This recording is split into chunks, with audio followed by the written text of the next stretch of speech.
2023-yilda ko'pchiligimiz ko'rganmiz yoki eshitganmiz. Qaysidir tanishimiz Poco X3 Pro, qaysidir esa iPhone 11 telefonlarida maza qilib PUBG o'ynashgan. Nimaga aynan mana shu telefonlar ko'pchilikning tanlovi bo'lgan deb to'g'risi o'ylaganman. Hozir esa bu telefonlarni ishlatib ko'rib, shunga amin bo'ldimki, ikkala telefon ham narxiga haqiqatdan arziydi. Bugungi videomizda esa mana shu ikkala telefon, ya'ni Poco X6 Pro va iPhone 11 telefonlarini solishtirib ko'ramiz. Qaysi biri PUBG da yaxshi FPS ko'taradi, qaysi biri yaxshi grafikada o'ynaydi va bundan tashqari kundalik hayotimizda yoki o'qishimizda haqiqatdan ham ishlatishga arziydimi? Bularni ko'rib chiqamiz. Assalomu alaykum, sizlar bilan Connect Mobile.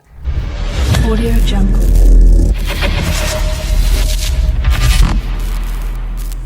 Audio Jungle. Hammamiz ham yuqori FPS da o'ynashni xohlaymiz, lekin bilamizki, yuqori FPSli smartfonlar o'ziga yarasha qimmat bo'ladi va har bir kishining ham smartfon olish uchun ajratgan budjeti har xil bo'ladi. Bu smartfonlarni nima uchun tanladim? Chunki ikkalasi ham o'rta narx segmentidagi smartfon va narxi uchun stoy turib bera oladi. Kelinglar unda bu telefonlarni PUBG da necha FPS ko'tarishini, o'yinda qanday tutishini va batareya sarfini ko'rishdan oldin bularni qaysi biri o'zi o'yinga birinchi kirishini kelinglar tekshirib ko'ramiz. Chap tarafda Poco, o'ng tarafda esa iPhone. Qani 1, 2, 3.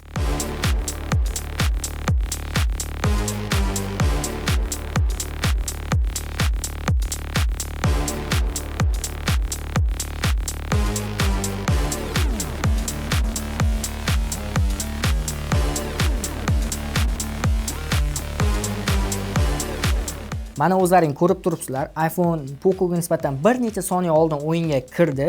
Lekin xulosa qilishga shoshilmaymiz. Bu degani o'yinda ham zo'r degani emas. Poco X6 Pro ning displeyi iPhone 2ga qaraganda tiniqroq. Sababi Pocoda OLED ekran, iPhone da esa IPS ekrandan foydalanilgan. Shuning uchun ham iPhone 11 ning batareya sarfi boshqa iPhonelarga nisbatan kamroq. Ko'pchilik aytadi-ku, o'zi iPhone 11 ning zaryadkasi zo'r, ko'p ketadi deb. Telefonimizning o'zi asosiy zaryadi ekran uchun ketsa, IPS ekran esa kamroq batareya sarfini yeydi. Keling endi grafikasiga o'tamiz.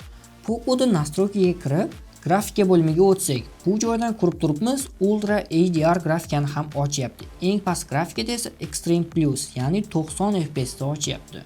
iPhone 11 da esa mana Extreme, ya'ni 60 FPS ochyapti va bu ham Ultra HDR grafikani qo'llab-quvvatlayapti. Bu FPSlarni keling endi amaliyotda sinab ko'ramiz. Birinchi bo'lib Pocoda klassik rejimida test qilish uchun kirdim va o'yin davomida uzoqdan, yaqindan zajim qilib ko'rdim. Mashinada yurdim, granata otgan momentlarim bo'ldi va umuman qotgani yo'q. Ikkala telefonda ham 20 minutdan o'ynaganimdan keyin qizishni boshladi va ventilyator qo'ydim. Poconing ekrani iPhone 2ga qaraganda katta bo'lgani uchun klassikda qulayroq tuyular ekan va o'ynash davomida ko'rish diapazoni ancha katta bo'lgani sizga ancha ustunlik berar ekan. iPhone 11 imiz ham klassikda o'zini zo'r tutib berdi. Hech qanday qotish bo'lgani yo'q. Kamchiligi esa ozgina ekran kichik. Ko'rish diapazoni esa kamroq. Bu esa klassik matchlarda Pocoga qaraganda minus bo'lishi mumkin. Endi esa TDMga kelsak, eslatib o'taman, Poco X6 Pro 90 FPS, iPhone 11 esa 60 FPS. Birinchi iPhone'da 2-3 qo'l TDM o'ynab ko'rdim. Zalyuti o'ziga yarasha yaxshi. Keyin esa Poco X6 Pro ga o'tdim. Shundoq birinchi o'ynashimdan o'sha 90 FPS ligi bittada sezildi. Zalyut ham iPhone ga qaraganda yaxshiroq. Klassikda unchalik sezilmagandi. Odam ko'p bo'lgan joylarda baland FPS da stabil ushlab tura olmas ekan bu Androidimiz. Ozgina bo'lsa-da sezildi 90 FPS ligi, lekin TDMchalik emas. Telefon batareyasiga keladigan bo'lsak, Poco ham boshqa Androidlar kabi o'zining 5000 ampere sig'imli batareyasidan foydalandi. PUBG o'ynab sinab ko'rganimda to'liq quvvat taxminan 3-4 soatga yetdi. PUBG o'ynamagan payt, ya'ni kundalik holatda esa bemalol 1 kunga yetarli. Quvvat olish tezligi esa 67 Watt, ya'ni telefon taxminan 45 daqiqada 100% zaryadni olib bo'ladi. Hammamiz bilamiz, iPhone 11 xalqimiz orasida legenda nomini olgan. Sababi Apple bunday turdagi dizaynni birinchi bo'lib iPhone 11 da qo'llab ko'rgan. Bundan tashqari xabarimiz bor, prezidentimiz Shavkat Mirziyoyev ham qo'lda ushlab yurganini ko'pchiligimiz ko'rganmiz. Batareyasiga keladigan bo'lsak, Apple o'zining iPhone 11 seriyasi 3110 ampere sig'imli batareyasini sinab ko'rgan. PUBG o'ynash chog'ida 2-2,5 soat atrofida 100% dan 20% ga kamaydi.